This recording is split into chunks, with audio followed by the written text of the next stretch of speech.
Mga kapuso, karagdagang sikat, ito I'm sure inabangan to ng marami. Aminado ang mga miyembro ng boy band na One Direction na ang pag-alis ni Zayn Malik sa grupo ang kanilang pinakamatining pagsubok mula nang mabuo ang banda. Ayon kay Liam Payne, malungkot sila sa desisyon ni Zayn na iwan ang grupo, pero unti-unti na rin daw silang nakakapag-adjust. Ayon naman kay Louis Tomlinson, 100% committed pa rin sila ni Liam, Harry at Niall na manatili sa grupo. Marami pa rin daw silang gustong makamit.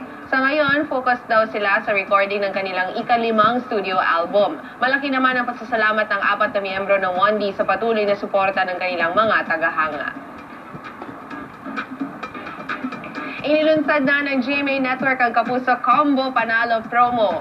Dito, maaari po kayong manalo ng 5,000 piso combo prize na inyong gusto gaya ng grocery package, eskwela package, or appliance package at meron ding surprise na papremyo kada linggo. Kailangan nyo lang bumili ng produkto ng alinman sa sponsors ng promo. Ilagay ang proof of purchase sa isang puting sobre, kalakip ng inyong contact details, name, age, address, contact number, at signature na nakasulat sa isang papel at ang combo prize na gusto ninyong mapanalunan. Maaaring ihulog ang inyong entries sa drop boxes sa lahat ng GMA TV at radio stations nationwide. Tatakbo ang promo hanggang sa May 16.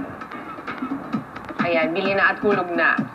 Samantala, isa naman sa mga inaabangan din sa bagong game show ng GMA Network na Wawawin ang segment na Bigyan ng Jacket Yan. Handa na ang mga jacket na ipamimigay ng Wawawin host na si Willie Revillame. Ayon kay Willie, merong mga sorpresang laman ng ilan sa 10 jacket na ipamimigay kada episode. Ilan lang sa maaaring mapanalunan ng 1,000,000 piso, brand new na sasakyan at bahay at lupa.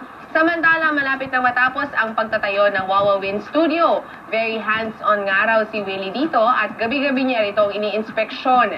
Ginagawa na rin ng ilang props para sa mga games. Pag ready na, ipapasilip din natin yan. Malapit na, konti na lang. Samantala, balikan natin si Rhea.